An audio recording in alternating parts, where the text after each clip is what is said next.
هم بإحسان إلى يوم الدين. العقيدة الطحاوية في بيان عقيدة أهل السنة والجماعة ہم پڑھ چکے ہیں.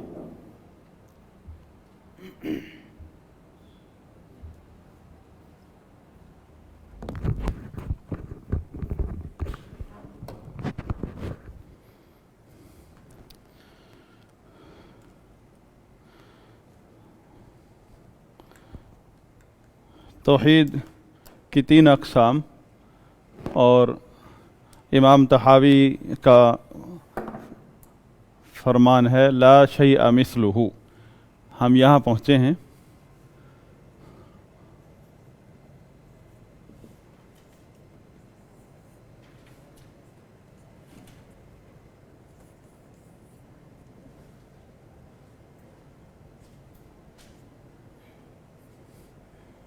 لا شیء مثلہ ان اللہ واحد لا شریک لہ ولا شیء مثلہ. اور کوئی بھی چیز اس کے مثل نہیں ہے. یہاں ہم پہنچے ہیں توحید اسماء و صفات میں. ہم نے پڑھا ہے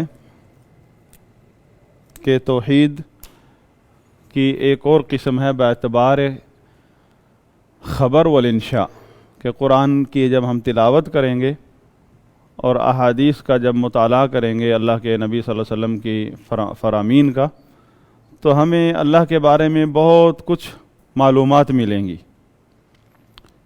تو یہ آیات اور احادیث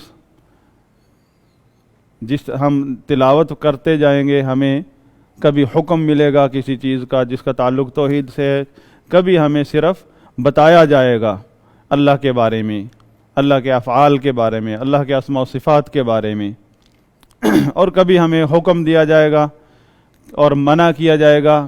یہ اوامر و نواہی، ان کا تعلق بھی توحید سے ہوگا. تو اس اعتبار سے توحید کی دو قسمیں ہیں، توحید کی دو اقسام ہیں، اور وہ دو اقسام میں ہی تینوں اقسام موجود ہیں.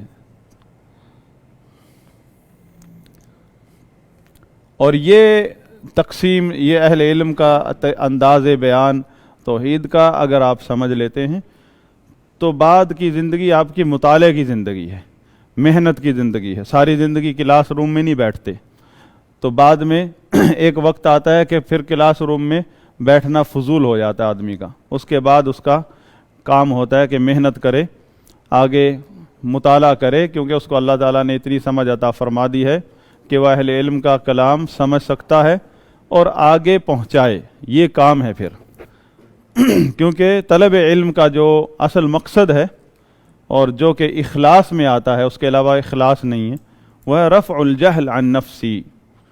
یا کوئی بھی طالب علم ہے، رفع الجہل عن نفسی، اپنی ذات سے جو لا علمی ہے اس کو دور کرنے کے لیے طلب علم ہے. اور دوسرا مقصد یہ کہ وہ عن غیرہ، اور اپنے علاوہ جتنے بھی آپ کے دائرہ احباب ہیں میں اور جن سے بھی آپ کا تعلق ہے، ان سے توحید و سنت کے اور اسلام کے بارے میں جو بھی لا علمی ہے ان سے دور کرنا مقصد ہے. ان سے لا علمی کو دور کرنا، ان کی جہالت کو دور کرنا مقصد ہے. اگر آپ استاد ہیں تو آپ کا فرض ہے کہ اپنے طالب علموں کی لا علمی دور کریں. اگر آپ ایک عالم دین ہیں، خطیب ہیں، داعی ہیں، آپ کا ایک منصب ہے یہ، تو آپ کے اوپر فرض ہے.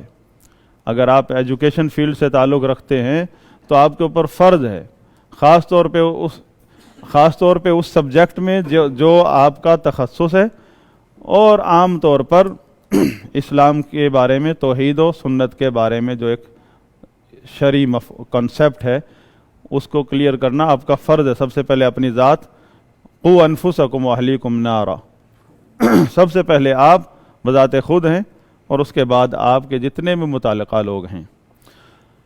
تو یہ سارے طریقے یہ تقریروں میں نہیں ملیں، ہم سنتے ہیں، نہ تقریروں میں کوئی بیان کرتا ہے. ہمارا منہج یہ ہے کہ ہم جس طرح پڑھیں گے، جس طرح پڑھائیں گے، اسی طرح ممبر پہ بیان کریں گے.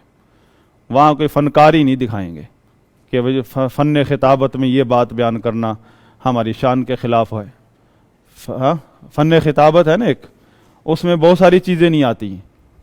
توحید کا بیان تو مشکل ہے فن خطابت کے دوران. لیکن ہمارا فرض ہے کہ ہم داعی بنیں. داعی ہے چاہے وہ خطیب ہے، مدرس ہے، گھر کا سربراہ ہے، کوئی بھی ہے، تو دعوت اللہ کے تابع کرنا اپنے فن کو، اپنی صلاحیات کو. توحید کی دو قسمیں بیان کرتے ہیں اہل علم. توحید فی المعرفۃ والاثبات.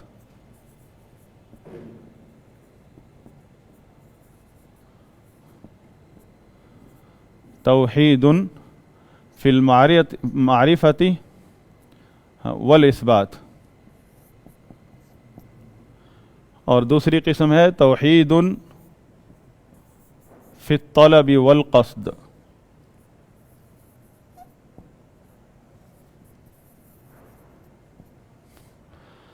میں نے عرض کیا پہلے ہی کہ جب ہم تلاوت کرتے ہیں قرآن کریم کی، اور یہ تدبر قرآن کے اصولوں میں سے، اگر یہ چیزیں آپ کو نہیں پتہ، آپ کے اوپر سے گزر رہا ہے سارا قرآن. صحابہ کیا کہتے ہیں؟ تعلمنا الایمان قبل القرآن. ہم نے ایمان عقیدہ پہلے سیکھا قرآن سیکھنے سے پہلے. تو جب آپ نے اصول اہل سنت، اصول الدین سمجھے ہیں، تو قرآن ہر آیت پر آپ کا دل کرے گا کہ گھنٹہ ٹھہر جائیں. ورنہ پھر پیٹ سے باتیں کریں گے، ماحولیات کی جو آلودگی ہے وہ اپنی تفسیر میں شامل کر دیں گے. توحید فی المعرفۃ والاثبات جب ہم تلاوت کرتے ہیں تو بہت ساری آیات، نصوص اور نصوص قرآنیہ، نصوص احادیث، یہ ہمیں اللہ کے بارے میں بہت کچھ علم دیتی ہیں. تو اس کو کہتے ہیں خبر. خبر ہے، اس میں اخبار ہے اللہ کے بارے میں. یہ یعنی نصوص خبریہ ہیں، ان میں حکم نہیں دیا گیا، ان میں کوئی سوال نہیں کیا گیا. تو جب ہمیں اللہ کے بارے میں کچھ بھی معرفت نصیب ہوتی ہے وہ اخبار کے ذریعے، یعنی ایسی نصوص جن میں خبر ہے اللہ کے بارے میں یا آخرت کے بارے میں، تو ہم اس کا اثبات کرتے ہیں. پھر ہمارے اوپر ہے، سب سے پہلے فرض ہے کہ ہم اس کا اثبات کریں، جس طرح اللہ کے نبی صلی اللہ علیہ وسلم چاہتے تھے، جس طرح اللہ تعالیٰ چاہتے ہیں. اور کچھ ایسی نصوص ہیں پھر جن کا تعلق ہے توحید سے، اس میں امر و نہی ہے، حکم دیا جا رہا ہے فتوکلوا علی اللہ، اللہ پر توکل کرو، اللہ سے رزق کا سوال کرو، فابتغوا عندہ الرزق، یہ حکم مل رہا ہے. رزق یہ کوئی فقہی مسئلہ نہیں ہے کہ جا کے وہاں اس کا جو ہے وضو کرو اور مسجد میں کوئی چیز ایسی ہے کوئی اٹھا کر لے آؤ. یعنی سوال ہے اللہ سے طلب کرو رزق، جبکہ ظاہر میں آپ کو کیا لگتا ہے؟ رزق تو اس کے وسائل ہیں، اسباب ہیں، میرے پاس تو کچھ بھی نہیں ہے. اللہ تعالیٰ حکم دے رہے ہیں فابتغوا عندہ الرزق، اللہ سے رزق کا سوال کرو، حکم ہے نا. اور کئی جگہ منع کیا جا رہا ہے شرک سے، شرک اصغر سے، شرک اکبر سے. کئی جگہ تعریف کی جا رہی ہے جو توحید پر چلتے ہیں، کئی جگہ مذمت کی جا رہی ہے اہل شرک کی، کئی جگہ ان کے برے انجام بتائے جا رہے ہیں اہل شرک کے، کئی جگہ اہل توحید کے. تو یہ ساری اخبار ہیں. اور امر و نہی جب آتا ہے تو توحید فی الطلب والقصد، طلب جو ہے طلب کے اندر امر و نہی آتا ہے، امر و نہی طلب کے اندر آتا ہے. ہم کہتے ہیں نا اردو یہ گرامر پڑھتے وقت فعل امر فعل نہی، فعل امر اور فعل نہی، تو یہ دونوں طلب کے اندر آتے ہیں. بعض جگہ پر نحو میں لکھا جاتا ہے فعل ماضی مضارع و طلب، طلب کا مطلب امر و نہی. والقصد ارادہ، دل سے تعلق رکھتا ہے. اور کوئی بھی ایسا عمل نہیں ہے شریعت میں جس کی قبولیت کا دار و مدار اخلاص العمل پر نہ ہو، نیت پر نہ ہو. نیت میں تھوڑی سی خرابی سے پہاڑ جیسا ثابت شدہ فضائل والا عمل ضائع ہو جاتا ہے، جس کے فضائل بھی بہت ہیں، ثابت شدہ ہے، آپ نے عین سنت کے مطابق وہ عمل کیا، بالکل قدم بقدم آپ صحابہ کے طریقے پر چلے ظاہری طور پر، لیکن دل میں کھوٹ تھی، ریاکاری تھی، وہ سارا عمل ضائع. تو اس کا تعلق ارادے سے. یہ توحید عبادت سے تعلق رکھتا ہے. جو ہم نے 3 اقسام پڑھی تھی توحید کی، توحید فی المعرفہ والاثبات، اس میں 2 چیزیں آتی ہیں، الربوبیہ اور الاسماء والصفات.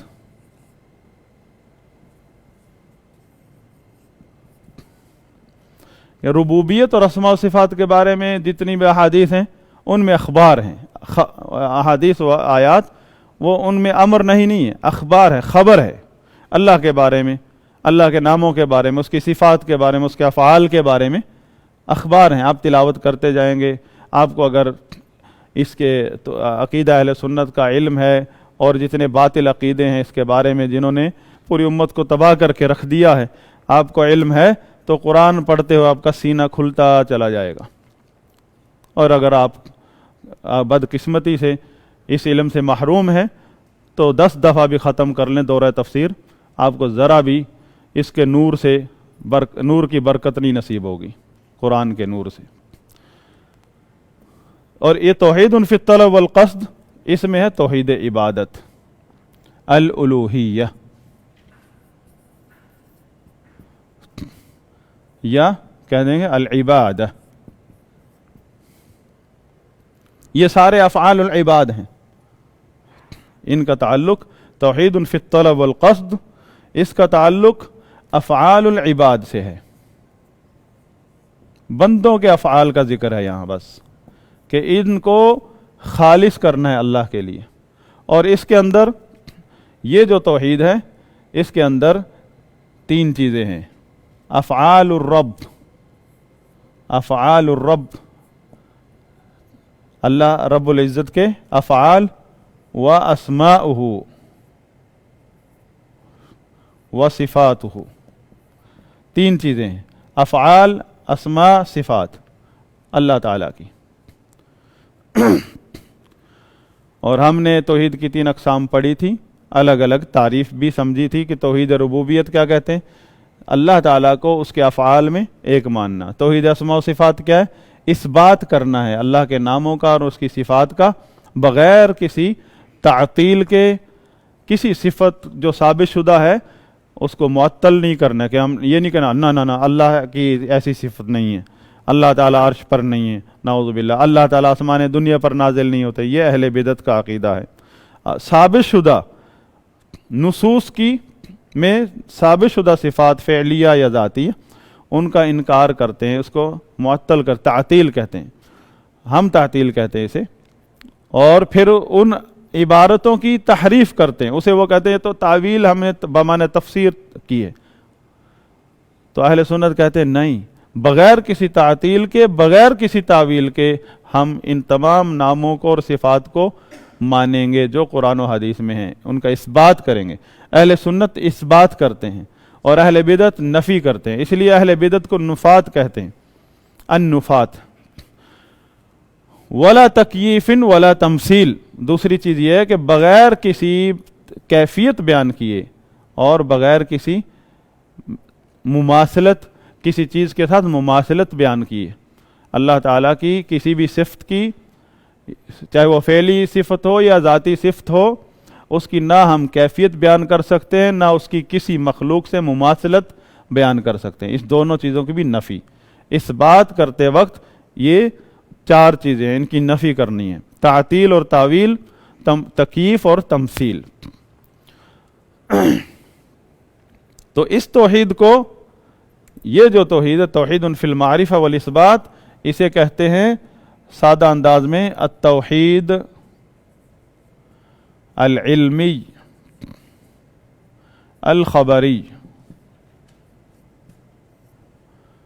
کہ اس میں اللہ کے بارے میں علم ہے، یہ توحید علمی ہے اور خبری ہے، اس میں کوئی امر نہیں ہے. اور اس توحید کو کہتے ہیں التوحید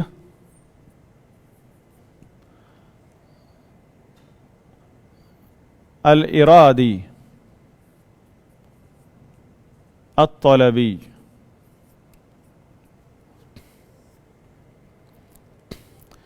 تو یہ نام جو ہے میں اس لیے آپ کو بار بار نوٹ کروا رہا ہوں، جب آپ مطالعہ کریں گے ائمہ اہل سنت کی کتب کا عقیدے میں تو یہ چیزیں آئیں گی اور آپ پھر پریشان ہوں گے، یہ کون سی توحید ہے، یہ کون سی توحید آ گئی، ہے ایک ہی چیز۔ اب آگے چلتے ہیں، یہ تو تھا توحید کے بارے میں۔ ہم یہاں پہنچے ہوئے ہیں ولا شیء مثلہ، یہ جملہ جو ہے کہ اللہ تعالیٰ کے بارے میں کہ اور نہیں ہے کوئی بھی چیز اس کے مثل، کیونکہ اللہ تعالیٰ نے فرمایا ہے لیس کمثلہ شیء وہو السمیع البصیر۔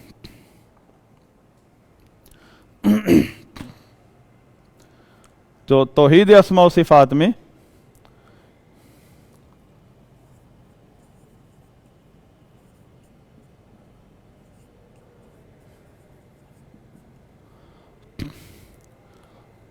جو قاعدہ ہے وہ یہ ہے ولا شیء مثلہ، اس کی دلیل ہے قرآن کریم میں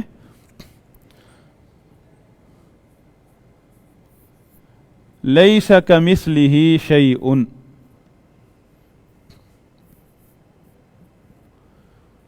وہو السمیع البصیر۔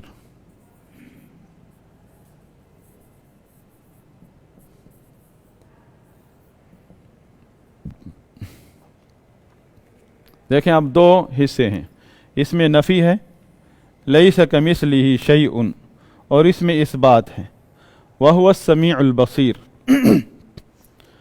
کس چیز کی نفی کی گئی ہے، کوئی بتائیں گے؟ اس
ادھر سے لے کر آؤ، دیکھ لیا کرو نا ادھر کیا چل رہا ہے. اب یہ گھر سے لے کر وہاں ٹیبل پہ پڑے. ہاں ٹیبل کے اوپر ہی پڑے.